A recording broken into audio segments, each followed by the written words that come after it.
Screw it. I'm bored, so I decided to make a part 3. But,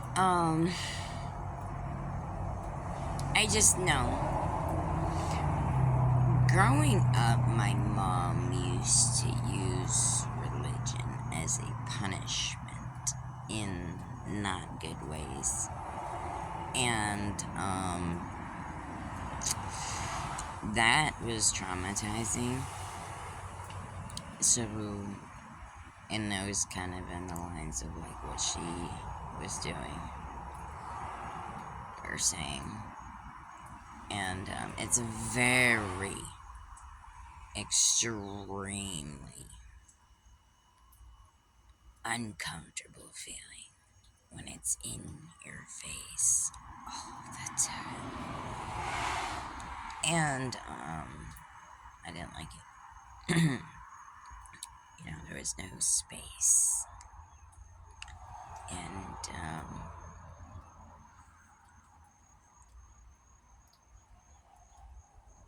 I actually can't say that my adopted family were or were not, these churches that I went to weren't connected to this Scientology. Or, I don't know. Or, like, I can't remember what the other one was. There's another one, but, trying to think of it. There's Scientology in the aftermath of the Leah Remini. It's a must-see, if you're into knowledge. But before I go on a tangent, basically,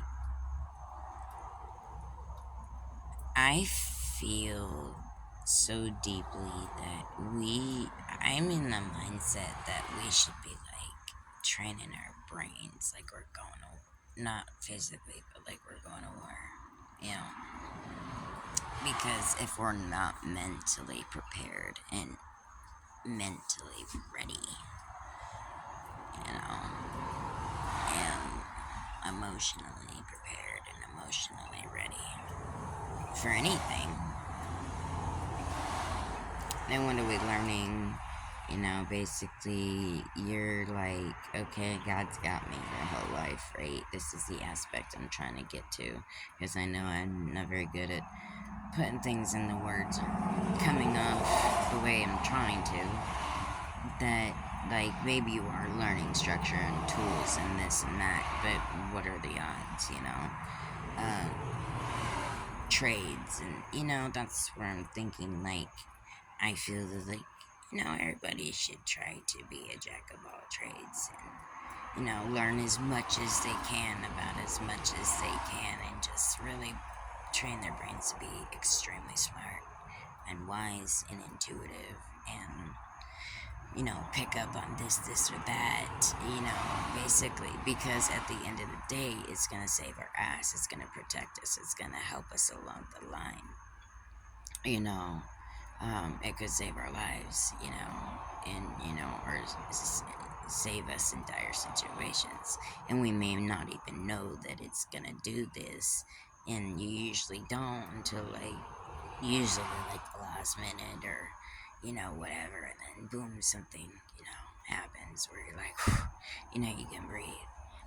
But I don't know, I'm just a really extremely independent person, and it may not come across to, like, people who actually know me in real life, like some of his family, but I'm a very closed book to people, and I'm the kind of person to where if I want to let you know me, I'll let you know me, but if I don't want to let you know me, you're not gonna know me, like, really know me,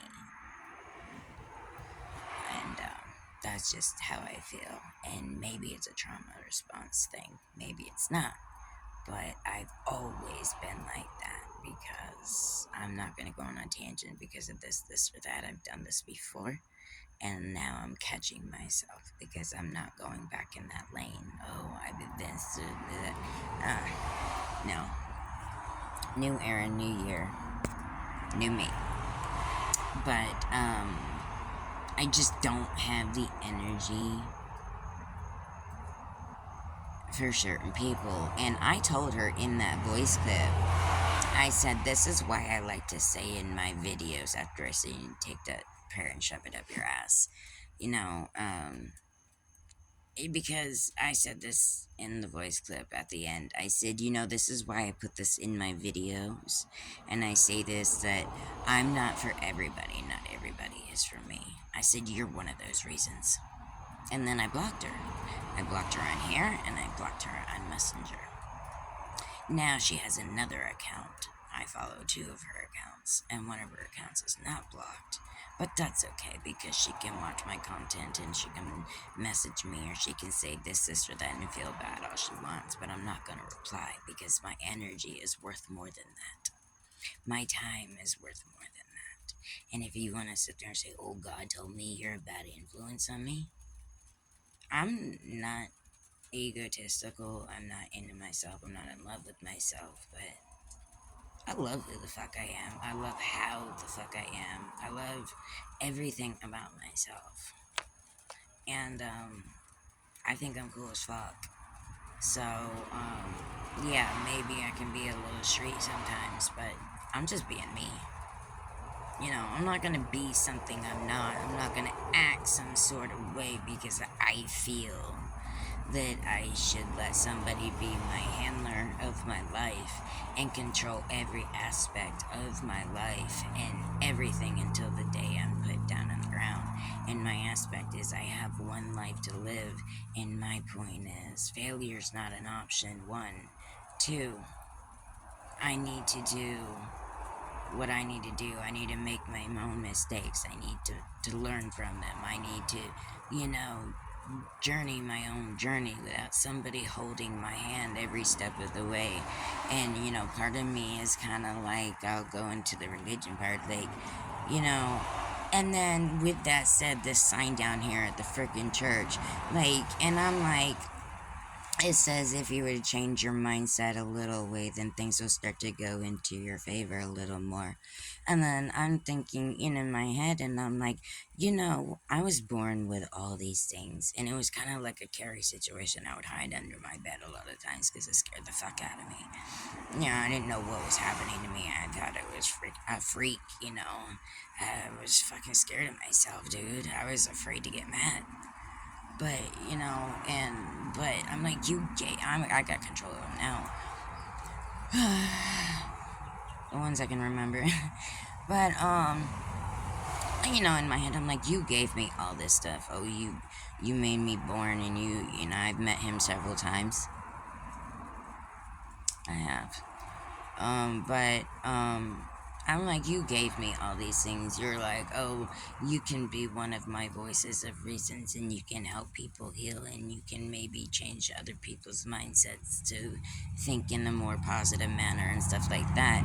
But yet, when I read the church billboard sign, I read that like, oh, you're siding with her. You know me better than any person on the face of this earth, so you know how I feel, you know how I think, you know how I, my whole system. But, and then I'm like, you're siding with her.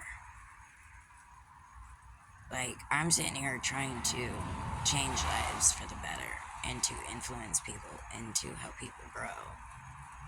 And you're siding with her. So, this will be the 3rd and last video to this. I hope you liked my tangent, I guess. But, thank you for tuning in. Until next time, live your best life, and be careful who you surround yourself around.